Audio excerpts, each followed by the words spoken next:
Hey guys, Roadrunner here. I'm on my way to Jefferson at the time I filmed this, and this is Old Colony Road. It consists of two hills basically, and I'm on top of the first one. And East Texas isn't really known for having hills and mountains, but they do actually have a lot of hills. And the highest peak you can go to on a hill would be it's between Jacksonville and Tyler, which is out close to Lufkin, and you can literally see about maybe 25 miles out. Anyways, the reason why I'm out here is not to show you the scenery, even though scenery is pretty beautiful around here. The main reason why I'm doing the video was I was reading the comments from the last video I did, and I had this idea. I wanted to go over and touch on more of what I believe people should be doing right now. I touched up a little bit on it, but I want to talk a little bit more about that. First off would be transportation. Obviously, I got my bike here. This is a Huffy style cruiser bike that you can get at Walmart. I think I paid about $98 for this one, plus tax.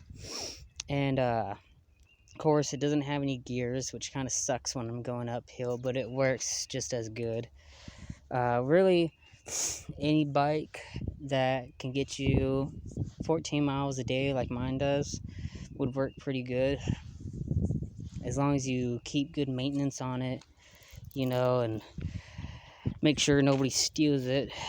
But anyways, good transportation, whether it would be a bicycle, a horse, roller skateboard, and roller skating. None of it takes gas. It just takes your sweat, and with a horse, of course, you gotta feed it. But it will save you a boatload of money.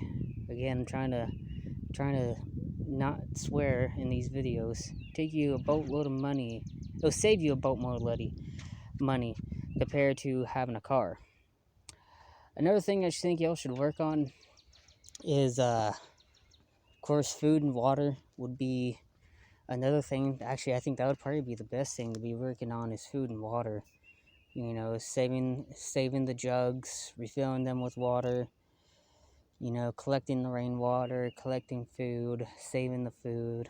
If you're like me and you dumpster dive, you could find really good food that hasn't even expired yet in the dumpsters. Of course, I find mine at one of my local grocery stores almost every night. That's actually where we're heading to town, so do some more dumpster diving. If you know how to switch out your food periodically and you know how to store it right, your food will last a lot longer than what the expiration date claims to be. And another thing y'all should probably work on with food related is to make a root cellar. And I'm not saying, somewhere down like in a basement or something. My idea that I saw in one of my magazines is, if you take a really big metal trash can and you dig a hole that trash can could fit in, and then you get a smaller trash can, also metal, that will go inside the big trash can. The idea is, if you put the food inside of the smaller trash can, the cool air will start to condense. Well, I won't say condense, but I will say that. Condense inside the big trash can, keeping all your food and stuff very cold. And it would actually last a lot longer. And I think you can actually do that with milk, too. Another thing that I think people should do is start to learn how to sew, to be a seamstress, to be able to sew and mend your own clothing. It's not only a woman's thing, men could do it too. I do it a lot for my clothing, even for my tents, especially my canvas ones that need it. I patch up the holes on those too if I have to. It's not something I do every day, but if I needed to do it, then I can do it. Another thing that I think y'all should learn, well, one thing I would do is, since we all still have internet access and we still have access with our phones, is to basically go online, and I mentioned in my last video that I've been studying the Great Depression for quite some time. And it's not only the Great Depression, I've studied, World War I and World War II and Korea, Vietnam War, all that stuff that really interests me. But when you research Great Depression living, and I'll leave a link to this one website down below if I remember to do so, where it talks about 65 things that families did in the Great Depression, and it has a load of information on what they did, stuff I never would have even thought about, right? Sorry if you can't hear me. Just look how beautiful this is. You're not gonna get this being on your computer all day. Or your video games.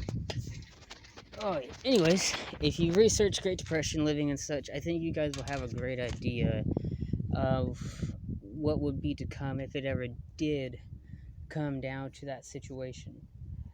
Another thing that I think people should look at is, again, items they wouldn't specifically use, but that they can barter with. Like when I went dumpster diving the other night on my second to last video as of this one, right after I got done filming, I ended up going to one of the stores to, again, I'm naming which one, but I went to one of the stores to go to dig in the dumpster, and one of the things I found, there was 3 of them actually, was 3 packs of these menthol type cigars. I can't remember what they were called, but I don't smoke, but I know a lot of people here that do, so I can use that as a barter item to get other stuff that I need, especially since right now getting money is a pain.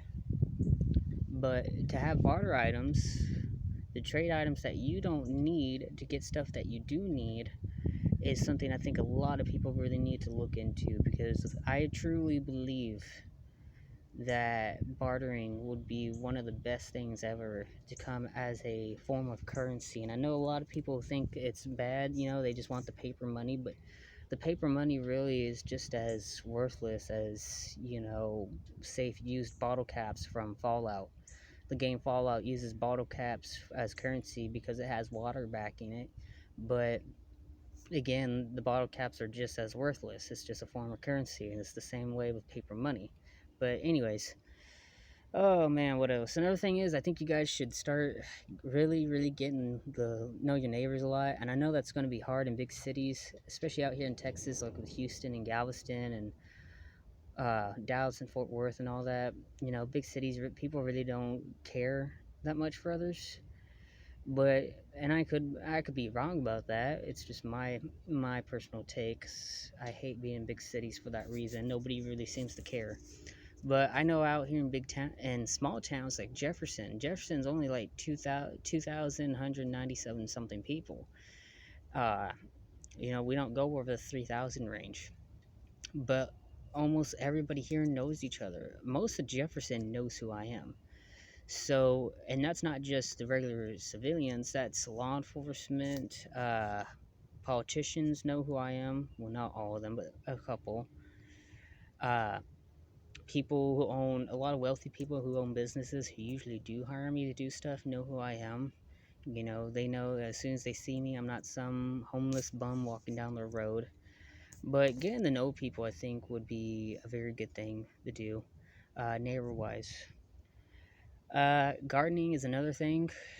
If you go to Dollar General, I don't know if Family Dollar and Dollar Tree has it, but Dollar General, they sell the 4-for-1 seeds, or 2-to-1 depending on what the brand is. But they sell a lot of different vegetable and flower seeds that you can plant. And that's another thing I think people should look into, is trying to get a garden going. Because with the fact that, as I mentioned, I think I mentioned this in the last video, with supply trucks and such being slowed down, and some of them not even able to reach the stores, or even able to leave the supply centers, or the distribution centers, you're gonna have to start getting your own stuff. You're gonna have to start making it. That's another thing I learned from the Great Depression readings, was people had to make do with what by growing their own food and having chickens and cows and stuff like that, not only were you able to make it, you were also considered very wealthy because, again, at that time, money didn't matter. You can have all the money in the world at that time, and you'd still be in debt because, again, money was the stock market sucked so badly it just didn't matter anymore. Let's see. Before I get off, I'd say just try to learn how people did live in the old days because, to be honest, I feel like all this new technology that we're living by isn't really helping us at all. The 3-day delivery service really doesn't seem to be helping, and to be dependent on stuff coming in from China is not a good idea either. Obviously, we're not getting stuff we need that is supposed to be coming in from China, and again, to be dependent on stuff that we don't grow or that we don't make is not a good thing because then people start freaking out, and if we don't get our stuff together, well, like I said in the last video, you can probably see another Great Depression, one even worse than the Great Depression coming in. Anyways, I don't have a lot of time. My battery's about to die, so I'll see you guys in the next video.